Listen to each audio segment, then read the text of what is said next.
Merhaba arkadaşlar. Bugünkü videomuz bir kutu açılım videosu olacak. Gördüğünüz üzere burada kutular üst üste konuldu.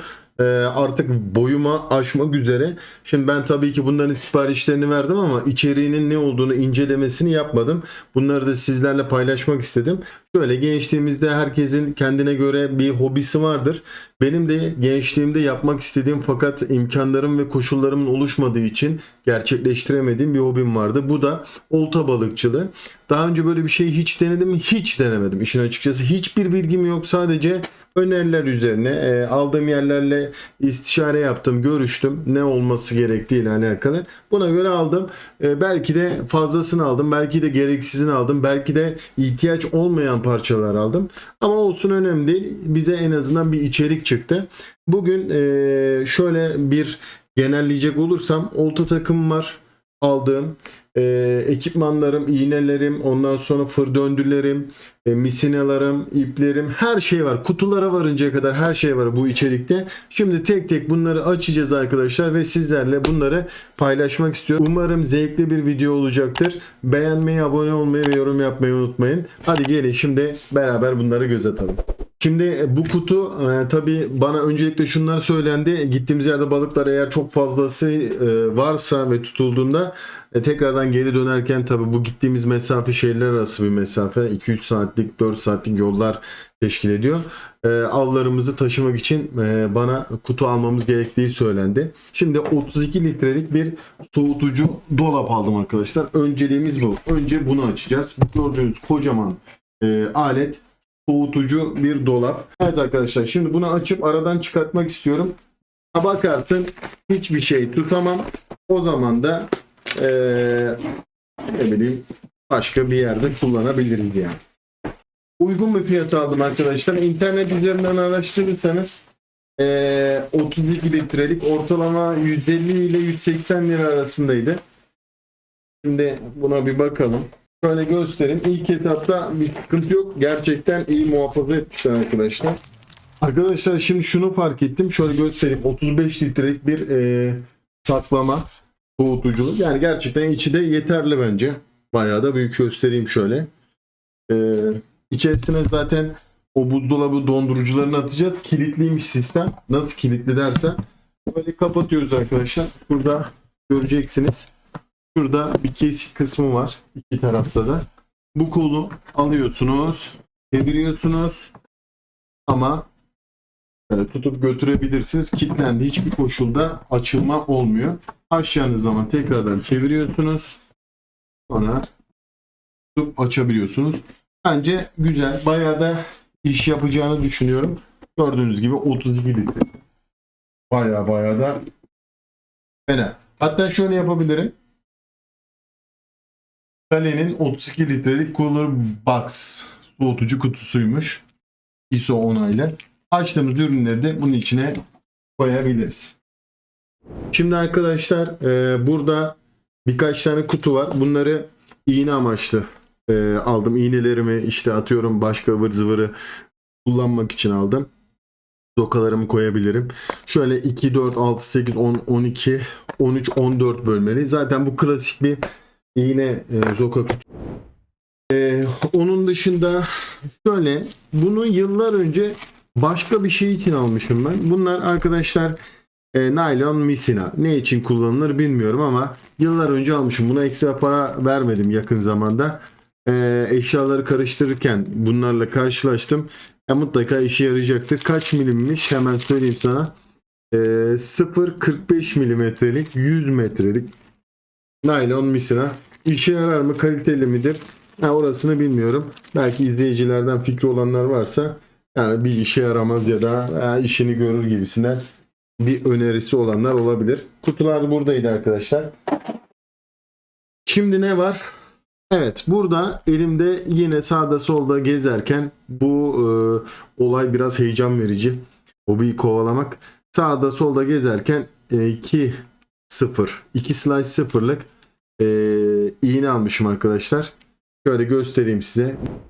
Daha sonra arkadaşlar yine bende olan ürünlerden daha önceden almışım, böyle işime yarar diye 22 kilograma kadar taşıyan bir tane elimde dinometre var, yani ağırlık ölçer var.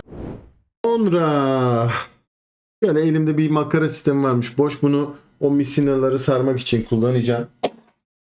Sonrasında arkadaşlar şöyle küçük bir pense almışım balığın ağzından iğneyi çıkarmak için. Karga burun pense küçük. Daha sonra makas ihtiyacımız olabiliyormuş. Makas da aldım. Bunlar ıvır zıvır şeyler. Küçük şeyler arkadaşlar. Böyle gümrük mallarının satıldığı yerler oluyor. Oralarda balık malzemeleri oluyor. Bunun içerisinde işte 2 numara, işte 3 numara iğnelerimiz var arkadaşlar. Fır döndülerimiz var. Bile yılan dili yapmak için ekstradan fır döndüler var. Hani belki arkadaşlar diyecek ki ne gereği var? Biz onun bağlamasını biliyoruz. Çok iyisini yaparız şeklinde. Fır döndü ve iğne. Bunu da attık kenara. Yani işin açıkçası bilmediğim şu paketleri açmak beni daha çok heyecanlandırıyor ve o yüzden biraz buraları hızlı geçiyorum. Şöyle göstereyim size. Yine bir başka kutu, yine gözenekli. Bunların hepsi şu ana kadar gösterdiklerimin %90'ını arkadaşlar ekstra para vermedim bu süreçte. Elimde olan malzemeler. Yine kullanmadığım çok gözlü bir kutu. Yine burada görüyorsunuz klipsli. Şimdi arkadaşlar burada bir tane daha bu nasıl bir misineymiş? Ben söyleyeyim size. Bu da mı naylon? 0.60 milimetrelik 100 metre 14,4 kilograma kadar taşıyan ekstra işte tutuş gücüne sahip. Ama bunda naylon falan filan dememiş. Hiçbir şey söylememiş. Elimde 0.60 milimetrelik bir misina var arkadaşlar. Bunun dışında diğer ürünlere gelelim. Şuradan küçük küçük ilerleyelim isterseniz. Bu World Express'e gelmiş arkadaşlar. Bunu hepsi jet üzerinden almışım. Nereden gelmiş? Bu yurt dışından gelmiş sanki. Evet, bunu bir açıp bir bakalım neymiş. Valla inanın hatırlamıyorum hangi ürünleri aldığımı. Buradan bir açalım. Bunlar gerekli mi? Dediğim gibi hani bunlar gerekli değil tabii ki de. Yani birçok balık videosunda kim kaç metre çektiğine bakıyor ki. Adamlarda balık bulan sonarlar var arkadaşlar. Ya da misinaların renkleri değişiyor artık her 10 metrede. Burada kullanma kılavuzu var. Bunu atmayacağım tabii ki. Nasıl kullanacağımızı görmek istiyorum. Bunu şöyle kenara koyayım. Burada da hemen parçayı çıkartmak istiyorum. Evet, alet güzel. Oo, içinden de pil çıktı. Şöyle göstereyim. Alet bu arkadaşlar. Şöyle. Bunu misinanıza takabiliyorsunuz. Alet şu şekilde dönme hareketi yapıyor. Zannedersem bir 150-160 derecelik bir dönme hareketi. Bunun sebebi de şundan kaynaklı. Kamışınızı üstten veya alttan takmanıza göre değişiyor. Şurada bir mandalı var. Bu mandala göre şu alt kısmı görüyorsunuz. Kamışı takacağınız yer açılıyor. Sonrasında zannedersem sıkıştırılıyor. Bu şekilde bir kilitleme mekanizması var. Evet. Sonra bu üstten takarsanız atıyorum ki böyle, alttan takarsan mesela böyle çevirebilirsin. Bence çok güzel. Kaç metre kamışın gittiğini size gösteriyor. Ve hafızası var arkadaşlar. Bence 10 numara 4 yıldız, iyi ki almışım. Evet arkadaşlar, sıra burada bir küçük paketimiz daha var. Bunu nereden gelmiş? Bunun nereden geldiğini bilmiyoruz. Hemen bir açalım. İçindeki ses sanki iğne havası yarattı bende. Şöyle bir bakalım. Bu kadar mı ya? Vallahi hiçbir şey yok. Atalım. Sarmışlar, sarmalamışlar, sağ olsunlar. Neymiş hemen bir bakalım. Bir adet değil tabi. İçinde 3 numara 50 parçadan oluşan iğne seti var arkadaşlar. Evet. Sarı renk. Bu Mustad marka 3 numara iğne var arkadaşlar içerisinde. Alba Star diye bir yerden gelmiş bu. Ya bunlar büyük ihtimalle ipler, misinalar. Tamam, sakın düşme. İğneler olsa gerek. Evet arkadaşlar. Kimse kağıdının içerisine koymuşlar. Bu ne? Değerli doğa sever falan filan. Burada da abi bunu ne yapmışım ben yani? Yine Mustad marka 6.0'lık 25 tane 25 adetten oluşan 6 sıfırlık yine şöyle göstereyim. Mustad Ultra Point, yani yüksek puanlı olta iğnesi almışım. Şimdi başka bir kargo, buna bakalım. Bunun içinde doldurmuşum yani. Ne var ne yok almışım herhalde. Bunun içinde arkadaşlar 2.0'lık fırdöndüler var. Bu iş görür. 2.0 almamın nedeni de taşıyabildiği kilogram kapasitesi 60 kilogram olarak gösteriyor. Yani sonuçta kaliteli fırdöndü bunlar. Bundan kaç tane almışım 2.0'dan? 2 paket, 3 paket gaza gelmişim. Şöyle ben yine de göstereyim size bu fırdöndüleri. 2.0 fırdöndü. Daha sonra burada bu neymiş? Klipsli fırdöndüler almışım. Evet, yine aynı şekilde. Yine 2.0 olacak şekilde şöyle klipsli, kancalı fırdöndü. Evet arkadaşlar, ekipmanların çoğunu daha hala masanın üzerinde tutuyoruz. Yavaş yavaş bunları açıyoruz. Şimdi mesela şunu açmak istiyorum. Bunun içerisinde de yine büyük ihtimalle iğne takımları var. Ya şunu fark ettim. Yani ortalama olarak 5-6 tane kargo açtım. Hiç içerisinde hediye yok. Ha, sadece şey vardı değil mi? Yurt dışından aldığım ürünün içerisinde adam hediye koymuş. Yani dünyanın eşyası almışım. Sen de koy yani. Türk milleti. Valla. Bu neymiş? Bunu evet, hemen anladım. Şöyle açayım. Bunların hastası var, biliyorsunuz değil mi arkadaşlar? Bu köpükleri trans etkisi yapıyor. Ben de hala daha kutuyu açtım ve içerisinde hala daha hediye çıkmadı arkadaşlar. Bu balık avlarında kullanılabilecek, hem pense niyetli hem de makas amaçlı kullanabileceğiniz bir ekipman. Bu nasıl kullanılıyor ki? Şöyle bakayım. Evet, güzel. Bunun şu iç kısmı şöyle makas olarak kullanılabiliyor. Tabi bu bayağı küçükmüş ya. Ama iş görür ya büyük ihtimalle. Uç kısmı sanırım şöyle, hani orada iğneyi tutup şöyle çıkarmaya falan yarıyor. Şu iç kısmı da keskin. Şu iç kısmında da kesme amaçlı kullanılıyor. Hala daha hediye çıkmıyor arkadaşlar, gördüğünüz üzere. Sadece aldığım ürün var. Bu da yine Mustad marka.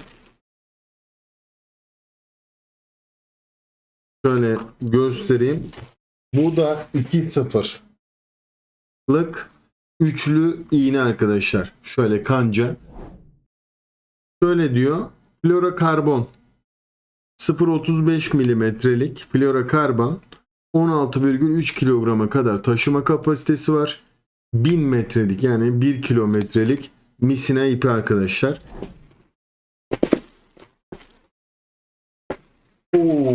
Evet arkadaşlar, burada bombaya geldik. Ağır toplar artık poşetlerden çıkıyor. Bu nedir diye sorarsanız, bu bizim olta takımımızın makinesi arkadaşlar. Nedir diye sorarsanız markası FX4000, Shimano'nun FX4000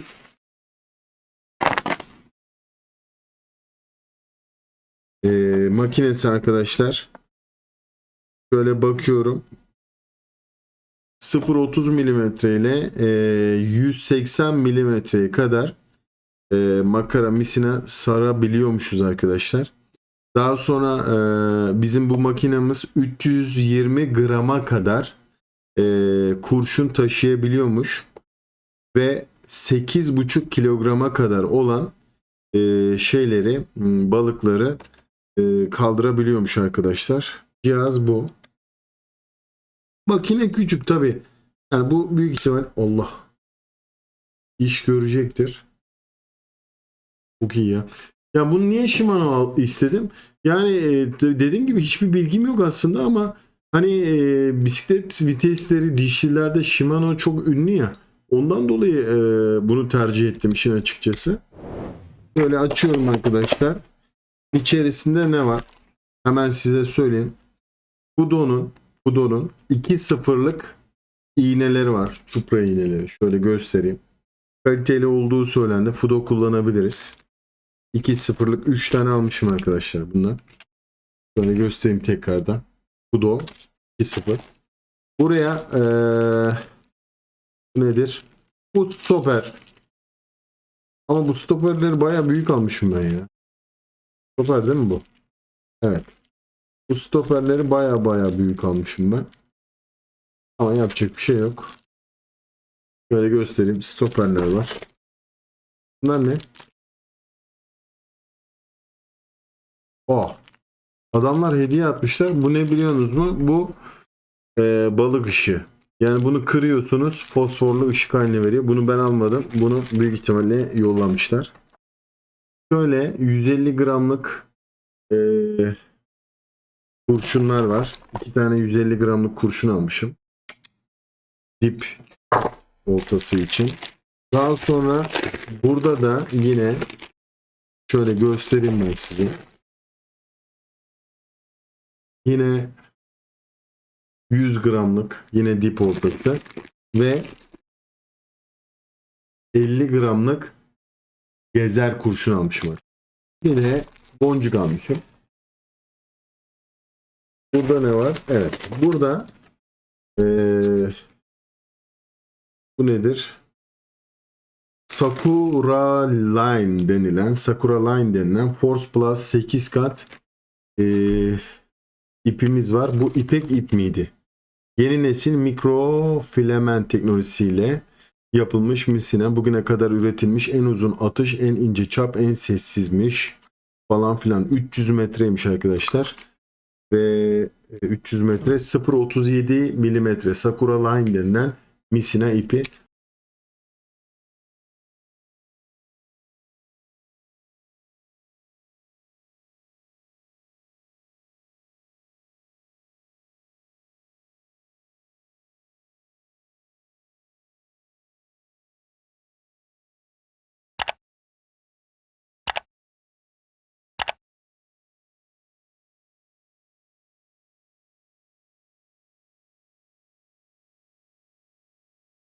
Müthiş. Sarma yapacak. Tutacak böyle. İpi buraya saracağız. Sonra buraya gelelim. Bu neymiş? Buna bir bakalım. Dediğim gibi bir tane ekstra hediye yok içerisinde. Fark ettiniz. Bu ne? Bu da misina zannedersem arkadaşlar. Yani ne yapacaksın? Bu kadar misinayı. Bu neymiş? Ultra monofilament fishing. Alman malıymış arkadaşlar. 0.40 mm 9,6 kilograma kadar yine 1 kilometrelik ultra krokodil yani ejder değil de timsah krokodil. 0.40 milimetrelik 9,6 kilogramı kadar taşıyormuş. Bu da ayrı bir misina. Bunu da yine dediğim gibi işte beden yapmakta falan kullanabilirim. Ya da işte eş dost için yapacağım el makarası için kullanabilirim. Sonra bunlar ne? Oo, bu ağır. Evet. Bunlar hemen anladım zaten. Dokununca hissiyatı veriyor. Bunlar arkadaşlar dolap için dondurucular. Bu böyle hani ben kasıtlı olarak bu kadar sayıda almadım. Bu şekilde set olarak satılıyordu. O yüzden ben de evde falan lazım olur diye komple set olarak bu dondurucuları aldım. Bunun içerisinden kaç tanesini kullanırız? Hiçbir fikrim yok işin açıkçası. Sonra evet arkadaşlar buraya geldik. Bu da yine sanırım yurt dışından gelmiş. Evet.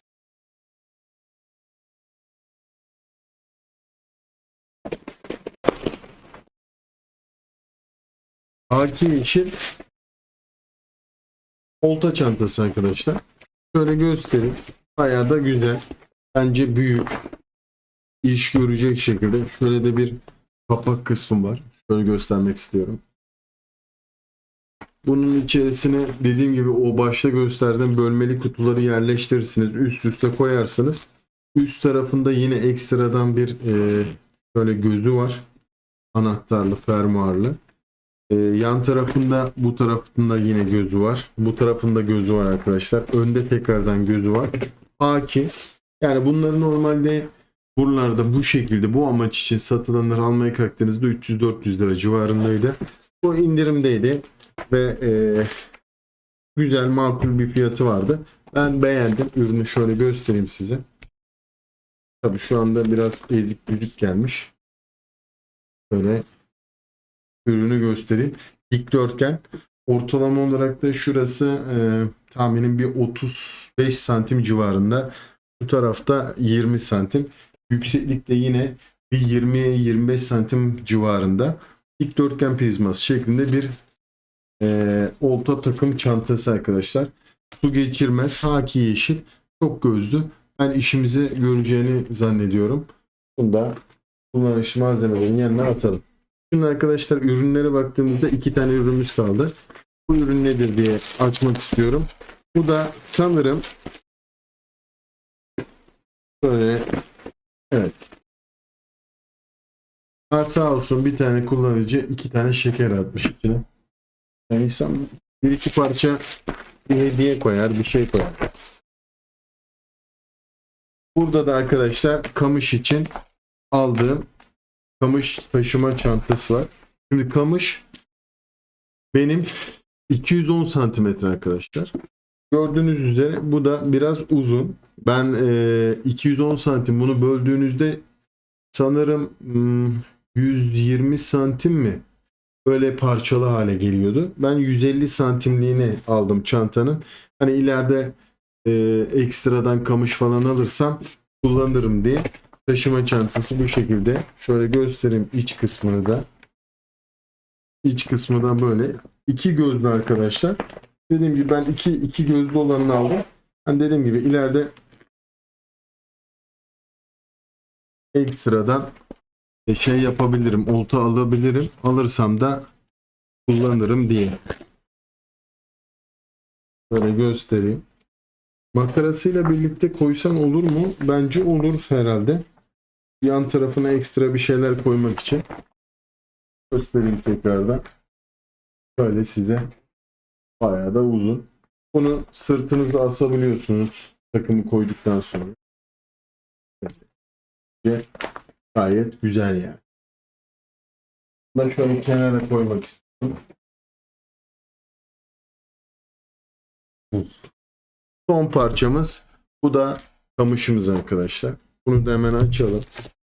Hemen şuradan açalım.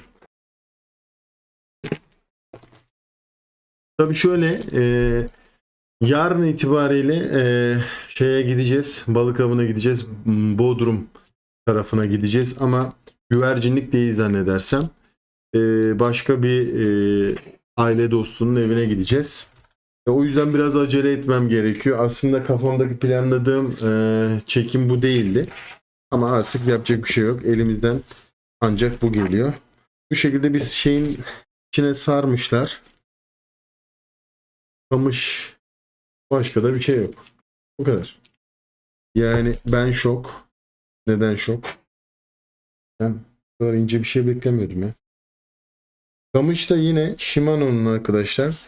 Sonara diye geçiyor. Böyle. Ürün yine her zaman gibi Çin malıymış arkadaşlar. Evet. Bir açalım merak ettim.